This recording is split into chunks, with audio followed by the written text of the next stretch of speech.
वर उतरून काम करणारे, सुस्पष्ट उद्दिष्ट, शिस्तबद्ध अंमलबजावणी आणि जनतेच्या हिताला प्राधान्य देऊन गृहनिर्माण क्षेत्रात नवा आत्मविश्वास निर्माण करणारे, बीडीडी चाळ पुनर्विकास प्रकल्पाला गती देताना प्रत्येक टप्प्यावर दर्जा, पारदर्शकता आणि लाभार्थ्यांचा विश्वास या तिन्ही घटकांना सर्वोच्च स्थान देणारे उपमुख्यमंत्री एकनाथ गंगूबाई संभाजी शिंदे यांना मी विनंती करते की त्यांनी मार्गदर्शन करावं.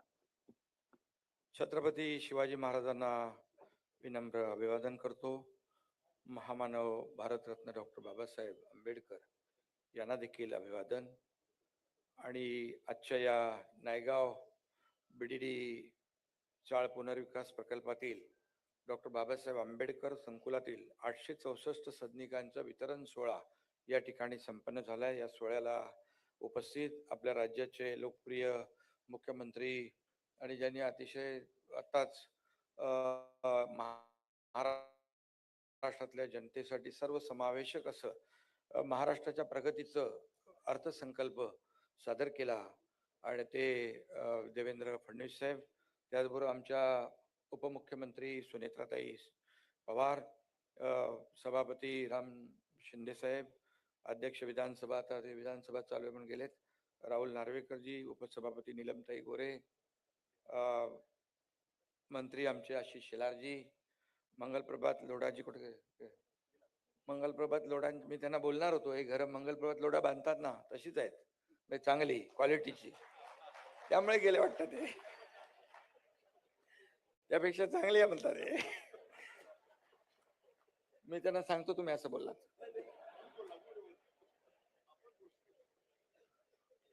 माझे सहकारी राज्यमंत्री डॉक्टर पंकज भोयर, आपल्या नीलमताई गोरे, महापौर रितुताई तावडे, सदा सरवणकरजी, मनीषाताई कायंदे आणि ज्यांनी 9 वेळा निवडून येण्याचा विक्रम केलाय, सातत्याने मी मुख्यमंत्री असताना पण कधी सोडायचेच नाही मला पाठपुरा. आता देवेंद्रजींचा पाठपुरा सोडत नाही, पण माझ्याकडे गृहनिर्माण खाता असल्यामुळे मलाही सोडत नाही. ते प्रामाणिक तळमळीचा आमदार आहे तो आणि आपल्या लोकांना उत्तम घरं मिळाली पाहिजे अशी भावना ठेवणारा आमदार आपला कालिदास कोळंबकरजी, चित्राताई वाघ, सर्व व्यासपीठावरील सन्मान्य मान्यवर असीम गुप्ता, संजीव जयस्वाल, बोरीकरजी आहेत आणि शंभरकर आहेत, राजू वाघमारे आहेत, सर्व LNTचे कॉन्ट्रॅक्टर आणि व्यासपीठावरील सर्व सन्माननीय मान्यवर आणि उपस्थित माझ्या आज घर घेणाऱ्या लाडक्या बहिणी आणि लाडके भाऊ, सगळ्यांचंच मनापासून अभिनंदन करतो. खरं म्हणजे आता बीडीडी चाळीत राहणारे आपले सगळे लोक टॉवर मध्ये राहणार आहेत आणि एक वेगळा आनंद आज त्यांच्या चेहऱ्यावर चाव्या घेताना पाहिला. कितीतरी वर्षाचं जे स्वप्न होतं ते आज त्याची स्वप्नपूर्ती होती आहे. देवेंद्रजी मुख्यमंत्री असताना त्याचं सुरुवात केली आणि काम पुढे गेलं. मध्ये परत सरकार बदललं, दुसरं सरकार आलं, त्याच्यामध्ये थोडे स्पीड ब्रेकर आले, बरोबर ना जयस्वालजी?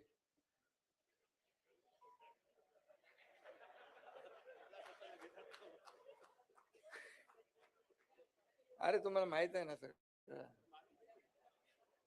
आणि मग कालच मला वाटतं देवेंद्रजींना डॉक्टर ऑफ सायन्स हे मिळाले ना, डिग्री.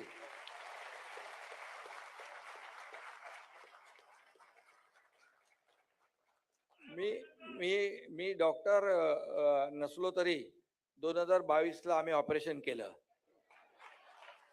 आणि मी आणि देवेंद्रजी दोघंच होतो त्यावेळेस, आणि परत या योजनेला गती दिली. आणि मला आठवत आहे की मला वाटतं 30 जून 2022 ला आपण सरकार महायुतीचं आणलं आणि 2च महिन्यात यांच्यासाठी आणखी काही पोलिसांसाठी वगैरे आता ते बोलत नाही मी, पण मोठ्या सवलती आपण दिल्या आणि बीडीडीतल्या सर्व रहिवाशांसाठी अनेक निर्णय आपण त्या काळामध्ये घेतले. याचा आनंद आहे आणि समाधान देखील आम्हाला आहे, कारण हे सर्वसामान्यांचं सरकार आम्ही म्हणतो. जेव्हा सर्वसामान्य माणूस चांगल्या घरात जातो, चांगल्या घरात जाणार आहे. घर हे प्रत्येकाचं स्वप्न असतं आणि ती स्वप्नपूर्ती आज होते आहे. हा आजचा दिवस तुमच्या आयुष्यातला सुवर्णाक्षराने लिहून ठेवण्यासारखा दिवस आहे. आणि म्हणून घर हे केवळ इमारत नाही, तर ती एक स्वप्नपूर्ती आहे. मी म्हटलं मगाशी, कुटुंबाच्या सुरक्षिततेचा, आत्मसन्मानाचा आणि सुख समृद्धीचा पाया आहे. आणि म्हणून बीडीडी चाळींना ऐतिहासिक वारसा आहे. मगाशी सांगितलं, या चाळींनी स्वातंत्र्याचा लढा अनुभवलाय, गिरण्यांचा सुवर्णकाळ अनुभवलेला आहे. आणि त्याचबरोबर येथे कामगार चळवळी झाल्या, दलित पॅंथरच्या चळवळी झाल्या, घटना झाल्या. पिढ्यानपिढ्या येथे राहणाऱ्या या चाळींची भावनिक आणि सामाजिक सांस्कृतिक ऋणानुबंध या चाळींशी जोडले गेलेले आहेत. अशा या चाळी आहेत. आणि 3-3, 4-4 पिढ्या इथं गेल्या. वर्षानुवर्ष 150, 160 फुटाच्या खोलीत आपण राहता. आणि किती अवघड असतं हे आम्ही अनुभवलेलं आहे छोट्या घरामध्ये राहून. आणि म्हणून आम्ही नेहमी भूमिका अशी घेतो, सर्वसामान्य माणसाला चांगले दिवस आले पाहिजे, त्याच्या आयुष्यात चांगल्या सुखसोयी मिळाल्या पाहिजेत, यासाठी सातत्याने महायुती सरकारची भूमिका असते. आणि म्हणून आज बीडीडी चाळीचा पुनर्विकास होईल, घरं चाव्या मिळतील, असं काही लोकांच्या तर चेहऱ्यावर इथं वाटत नव्हतं की बाबा एवढ्या लवकर आम्हाला मिळतील. परंतु आपले आमदार देखील खंबीर होते आणि त्यांचाही पाठपुरावा सातत्याने. आणि मुख्यमंत्री तेव्हा मी होतो, आता देवेंद्रजी आहेत, पण गृहनिर्माण मंत्री मीच आहे. त्यामुळे काही नगरविकास मंत्री पण मी आहे. त्यामुळे काही नियम अटी शिथिल करायचे असतील, मला आठवतं अगोदरचे मंत्री फाईलच घेऊन यायचे माझ्याकडे नगरविकास मंत्री असताना, आणि मी लगेच सही करायचो. बघायचो तुम्ही काय, मी विचारायचो लोकांच्या भल्याचं आहे ना, लोकांच्या फायद्याचं आहे, मी लगेच सही करून टाकायचो. कारण सही करण्यामध्ये माझा नंबर 1 आहे. हे मी नाही अजितदादांनी सांगितलंय. देवेंद्रजी बरोबर ना. तर आजचा दिवस खरंच चांगला आहे. खरं म्हणजे आज मोठ्या घरामध्ये आपण राहतोय. 2 BHKचं घर या ठिकाणी मिळतंय. यापेक्षा तुम्हाला जेवढा आनंद आहे तेवढा आम्हालाही आहे, मुख्यमंत्र्यांनाही आहे, आमच्या सुनेत्रा ताईंनाही पण आहे, सगळ्यांना आहे आनंद. शेवटी आम्ही सर्वसामान्यांचं सरकार म्हणून हे सरकार चालवत असतो. आणि म्हणून गुढीपाडव्याच्या शुभेच्छा तुम्हाला दिलेल्याच आहेत. आणि गुढीपाडव्याची तुमची 19 तारखेला नवीन घरामध्ये गुढी उभारण्याचा आनंद तुम्हाला घेता येणार आहे. आणि बांधकामाच्या बद्दल तर मी सांगितलं मगाशी, चांगल्या क्वालिटीचं, चांगल्या धर्तीचं बांधकाम आहे आणि LNTने केलेलं आहे. LNTची कामं चांगली असतात आणि क्वालिटी कामं करतात. आणि म्हणून आता विश्वासाचं दुसरं नाव म्हणजे म्हाडा तयार झालेला आहे. आणि त्यामुळे एक चांगली प्रतिमा तयार झाली, ती आपण जपली पाहिजे. त्याच्यापेक्षा आणखी काय काय आपल्याला जास्त करता येईल ते आपण केलं पाहिजे.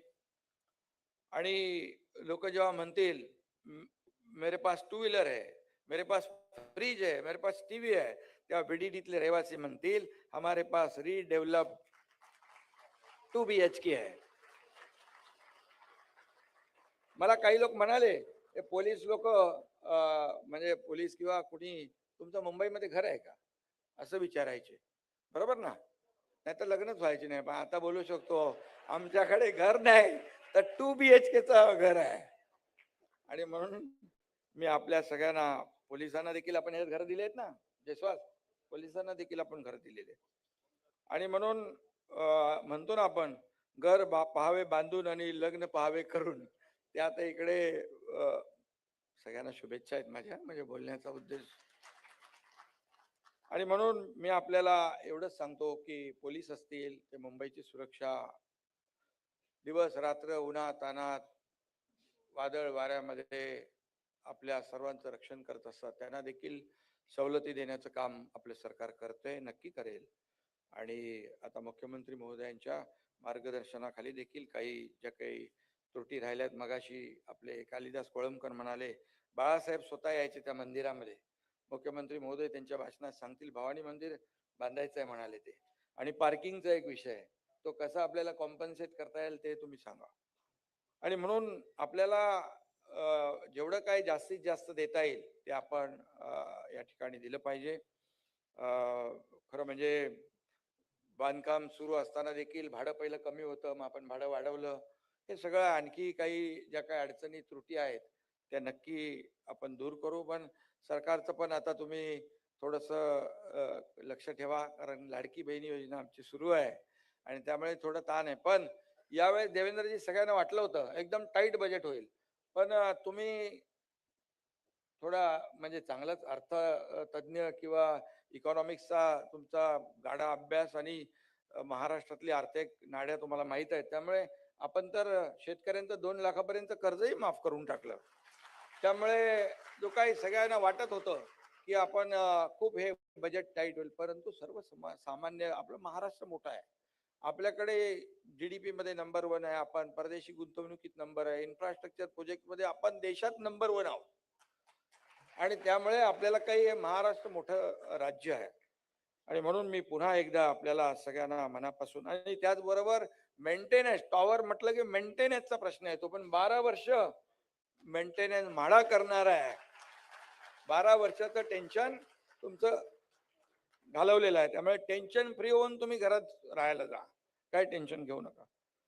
आणि म्हणून मी आपल्याला मनापासून या ठिकाणी शुभेच्छा देतो की